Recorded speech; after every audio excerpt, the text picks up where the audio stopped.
सहस्रगुणेषु च उदाभिः उदेभिः इन्द्रं वयं महाग्ने इन्द्रं अर्धे हवामहे युजं वृत्रेषु वज्रं सहाना वृषण् अमुं शरं सत्राधावन् अपावृधि अस्मभ्यम् अत्रादिष्टः तुञ्जे तुञ्जे ये उदतारे सोमाः इन्द्रस्य वज्रः नाविन्दे अस्य सोऽस्यं युथा युथा इव वंसादः वृष्टिः इव ओजस ईशानः अपराधीस्फुटः यः यतः दर्शनीनां मधूनां विसर्जति इन्द्राः पुञ्चाश्रीणाम् इन्द्रं वः विश्वताः परिहवामहे जनेभ्यः अस्माकम् अस्तु केवलः आसानसिं रयं सरित्वानं सुदासहं परिर्थम् उदये भर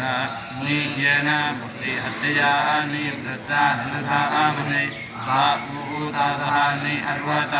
इन्द्रत्वा ऊतासः वयं वज्रं घनाद्दीप्ते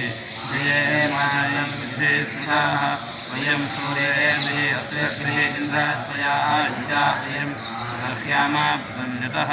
महान् इन्द्रः पराजानो महाकं अस्तो वचने योः न विनाशवाः तं ओहे बाहाये आशतधरः तोपस्य समीतौ विप्रासः वहाज्यायवाः यः कुक्षुषे समापातामः समुद्रः इव बिन्वते उर्वीः आपाः न काकुताः देवा हि अस्य संहृताः विरक्ति गोमादीः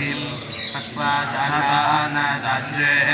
देवा हि देवी भोगोदयः उदयाः इन्द्रामावादे सत्यः चित्ते सन्ति तादृशे काम्याः सोमः संस्याः इन्द्राय सोमप्रीतये इन्द्रायमसि अन्दासः सोमेभिः सोमपराभिः महान् वृष्टि ओजसा आयीमेनं ते मन्दिरमिन्द्राय मञ्जने चक्रं विश्वानि चक्राय